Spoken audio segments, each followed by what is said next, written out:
great speeches by said or acclaimed madmen or geniuses contain a portion of truths,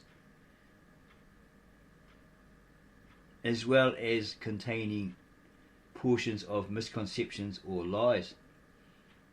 We, the people, for the last 2 millenniums or more, have been hoodwinked with so said histories according to the dictates of those of power, those who wield it, those who are affiliated with those of that power, whose motive or plan is to hide the real truths by suppressing them, keeping them, to say, under lock and key, and by those via their policy agreements, conditions of use in regards to social media, the internet, software and so forth. They have their valid reasons. We respect those. These are carried out by certain parties who are making an immense profit by dictating what can be said and not said. Often when we retort to what has been said us by others for the sake of truth, in defence of truth. The truth becomes a lie when the lie about the truth becomes their truth, and their truth alone. It's time that we all have the real truth. It is our right, after all, to know the truth. We ask, what then is the truth? We are not asking who, but what. The truth in regard to ancient and recent modern histories, religious scriptures, religions, scriptural, textual, etc., holy writs, via the original ancient very old manuscripts of the spoken, written, ancient, old, long dead languages that all were first penned in, translated correctly into the nearest English equivalent by proven, trusted, native-born speakers of those long dead languages in today's modern vernaculars or versions. Again, by highly qualified, verified speakers who know exactly, without error, what they are talking about. Those who would, as translators, leave out their need to omit their own personal biases, prejudices, urges to add or omit, lie or falsify, adding their own flavour to text, twisting it and totally distorting it. We declare, we speak, therefore it is our right to be able to speak and express our thoughts, ideas, and so forth, if we truly have the rights, the freedom of speech, as declared us through our country's creeds, etc., by our founding fathers, and so forth, i.e. those who wrote the constitutions, and so forth. We also want the real truth via education, the mathematical truths, the truths of how life is meant to be lived. If we are professed by those who came before us, declaring that each of us, every human being alive in the land of their constitutions, declarations, decrees of law, justice, freedom, and the way, i.e. democracy, liberty and rights created, were promised to come about. They were alive. So far it has been a great ideal, but has remained a dream. Equality is one such dream, a total fantasy. Look at the African Negro or the American Negro. Everyone else has rights. They are denied them. loans, etc. These others can get these loans because they have somewhere to go back to, so they can run away and not pay them, supposedly. Whereas these other ones can't because they have no homeland to return to. It's been lost to them. And even if they did, those there tend to give them a very, very hard time, saying, oh, you're not full African, you're a half-breed, and so forth. They who have waged war more than anyone else, so they know war best, uttered goals, proclaimed goals, that Europe and a new world would be filled with justice, and the general equality would make arms, i.e. guns, tanks, bombs, etc., military weapons, unnecessary. So the entire world could disarm. This disarmament was supposed to kick an era of economic blossoming, or kickstart an economic blossoming. Trade or movement should commence from it, especially trade.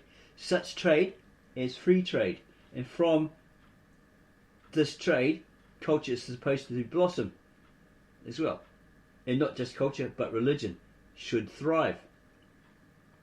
A new Europe, a new world, promised a new equality. This new equality, whose main element is abolishing a nation's right to self-determination, an equality that would make arms unnecessary in the future, our future. It was promised but never delivered. A program of disarmament of everyone within a certain nation to start crowned a union of all states, nations, countries, manifest, come to be witnessed. To make this disarmament all effective to all states, they're all disarmed, national or nation, etc., which had decided all difference between them as the act of democracy, or the belief of Democrats, should be in talks to pieces, or talk into pieces. It means that they break everything apart and they talk over it, they discuss over it, and they come to an agreement. We should pity those who it is manifest, revealed to, who haven't found a new big idea to hook all people on of what they've promised. These who make the promises but have so far never delivered. All differences, at least no one doubted that there'd still be differences between the different parties. People have different opinions, different views. The custom of democracies must be talked to pieces in an open discussion. By this is meant broken down, i.e. a puzzle pulled apart and all the pieces fitted back together in the correct places to get the most beautiful picture, or the ball of tangled knotted wool, untangled, unknotted. Under no circumstances should there be any shooting, killing, murder, assassinations, etc. The consequences of disarmament and a just worldwide parliament would be an incredible blossoming, a blooming of industry, of trade, of free trade. Culture as well should not be neglected either. All of this would then be a blessed era that God himself would smile upon. Yet we are experiencing what happened after all the promises were made. The old states were dissolved, and not in one case were the people, the public of the various nations, any nation for that fact, asked if it agreed with the measures, that others would put into place in them or for them. Old, almost historical bodies were dissolved. Not just states, but also economic bodies. One cannot imagine something better in their stead for what is created over a period of several decades or several centuries is probably better than anything else. It therefore is impossible for those people who view history with great arrogance to create or make and bring into being something better. So it passed that without taking into consideration a nation's right to self-determination, Europe was hacked, torn open, large states dissolved, nations had their said rights taken away, or it has been planned to take everyone's rights, their freedoms away. This happened supposedly during the Obama presidency, was to take away people's guns, their rights to bear arms and so forth. Wanted to have an all internet ID so you can never use it without signing in to use it, etc. All is done by making people helpless and dependent on the government, states, nations, the countries, the governments of the countries, for all their essential needs in order to survive, thrive. This was done by first making them helpless, possibly due to force on everything, making everything so expensive that one could not afford it in the moment, in the times of dire need. Food so expensive one could not afford to purchase recommended good, healthy, nutritious food, because they also had a low wage or below average wage, and were pushed into debt, put into debt by different companies, institutions, etc. And the essentials they needed to get one from home to place of their employment, extremely difficult. The price of petrol, etc., way above, and these people had to make a choice. Do I buy food? Do I buy this petrol to get back and forth from work? And often they chose the petrol at the high prices to get to work, and they had to go without food or had minimal food for that week until the next payday, and then the process repeated itself. Small businesses went bust, while the companies that thrived off of these peoples with these low wages, etc., with these problems, thrived because they had been pushing them through the mediums, TV, computers, mobile phones, etc., and especially advertising, that they must buy and consume and indulge in their brands, their products. For they well know it, that a habit once formed soon becomes one's addiction, and habits are extremely hard to break. They therefore target the gullible, the weak-willed, to buy and consume their particular brand offered. They prospered. They stayed open, while the smaller, common businesses, local businesses, were shut down, because if the people weren't able to purchase, because of different limitations, claims, etc., which proved false later on, after it was all over, due to various reasons, then businesses lost due to loss of profit. No one coming into your store, no one buying, you shut down. You're forced to shut down, while these other Fortune 5 companies, etc., thrive. Okay, there's no competition anymore, or very less competition, so they thrive. The people still flock to them and buy their products, because again they've been told through advertisements, the media, TV, etc., etc. You must buy, consume, ingest. You want it, you have to have it. You don't really need it, but you have to have it. Look at Johnny down the road, or your neighbour. He's got it. If you want to be cool, you have to get it. And so forth. A category was created which determines who would be the winners and who would be the losers. These giant companies will stand long. They'll remain in business forever unless another bigger company takes over them, and then often they corrupt them or ruin them from within, as in the case of certain popular computer software, infected, totally useless, that no one uses them anymore. Their new versions, because they're so infected. This has been made evident through, let's say for example, Skype or Messenger. That was really popular. When a certain party took over it, they totally killed it, infected it with viruses, etc. apparently. So nobody used them anymore. You are often encouraged to buy shoddy products because you must have them, because everyone else has them.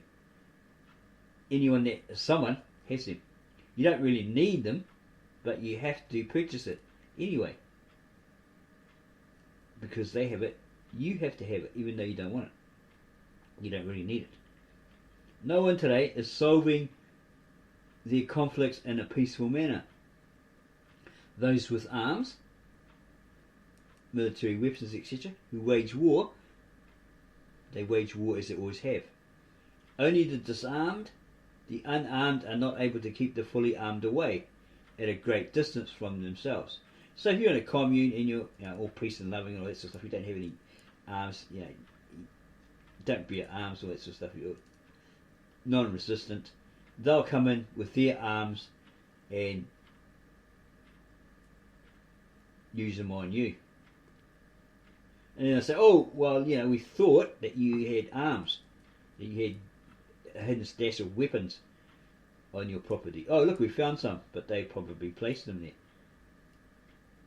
No matter how much you say, but our community doesn't believe in armament, carrying guns, etc., etc. But we found them on your property. Okay, they put them there to shut you down or get rid of you totally. So no economic health, but the downfall of the losers, as well as the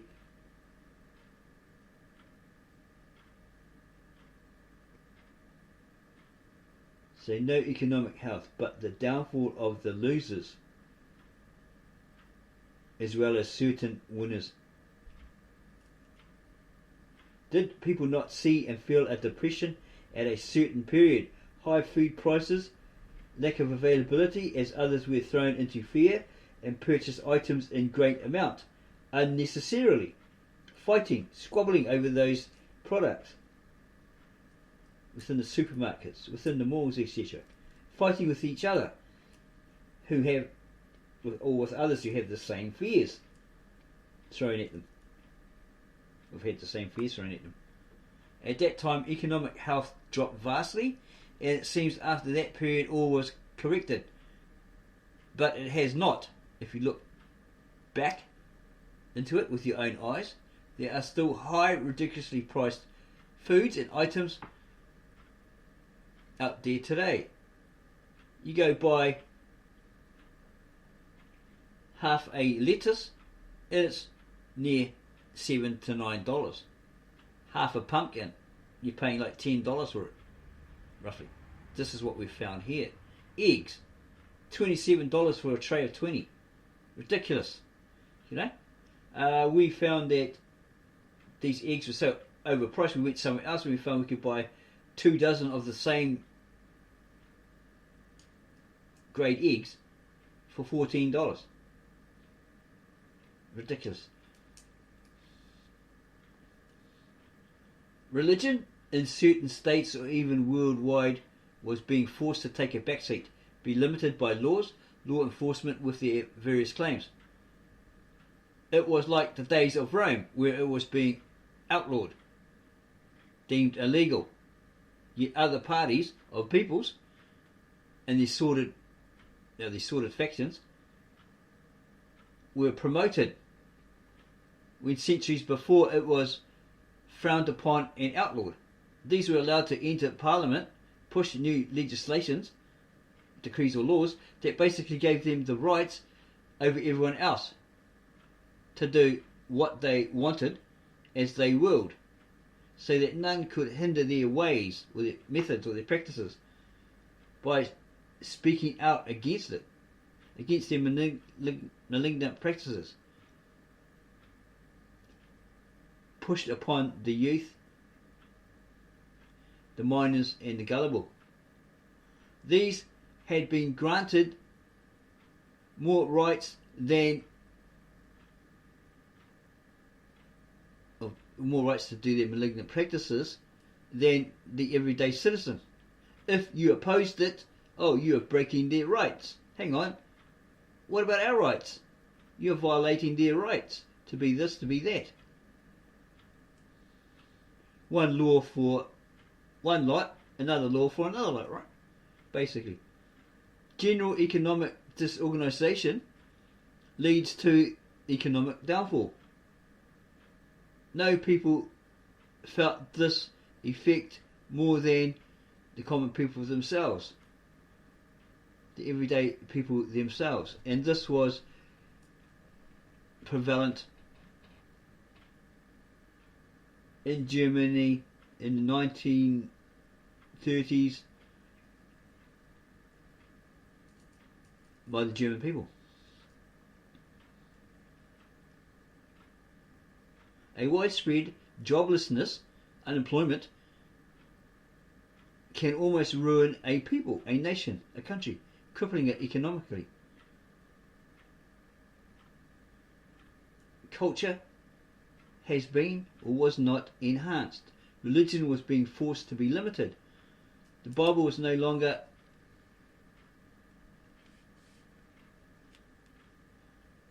a nation or country's policies, decrees, etc. Nobody followed it. They were suggested to put it down, put it away. Okay, the laws, the moral laws, ethics, etc. Okay, and other suggested laws were then passed by certain factions who wanted their own way without any opposition or competition thrown at them. No opposers, right? Free reign, that's what they wanted. Do they create or recreate or even procreate in order to destroy? Why fight with lies and empty phrases? Why not say all openly? Why not be honest in all you utter and do in all your actions, and so forth? People, you have a right to life. You also all deserve a share of life. You are being cheated of it. When people form a unit, they are a force. When divided, they are defenceless and impotent, useless, ineffective. In their unity lies a moral right. There are great nations who have been cheated of their share of life because of their divisions, or their divisions. Nations need to overcome these disunities, become victorious over those disunities. Today, the people have entered the circle of the others and are making their claims. The haves, without sense or real purpose, simply occupy large areas of the world. He who has, and those who don't have. And that is an order pleasing to God, they claim. certain people stating that claim it's pleasing to God. That one has, and the other has owned nothing. And according to them, that has to stay that way. New forces must arise to oppose this. In the change or the method of changing the current state of affairs, by saying we want to change, by changing our current situation, by gradually permitting the non-possessing classes to participate in a nation's wealth, by re-educating them to partake in the possessions. Under no circumstance can someone who currently takes the position that he owns all things and the other none should be tolerated. We ask, was Hitler here talking exclusively in his day about the Rothschilds, Bilderbergs and others, those who owned all, who were profiting eminently from their hyping loans, or the hype loans and interest rates, payback rates, the cost of basic foods such as bread, etc., the basic needs, all in their favour. They were profiting from it. They even broke their own laws. Don't charge interest to your own kinfolk, your own kin. Okay, it's a breaking of God's commands or laws, but they did that anyway. As revealed by Rabbi Reuven in his video, A Warning Too. And we have added the link to that particular YouTube video so you can go watch it in your own time at your own pace. If you enjoyed this video, then subscribe to our channel, add your comments, and then go share this video with all your family, friends and others. It would be a great around the table at dinner time talk about much needed changes and how to make those changes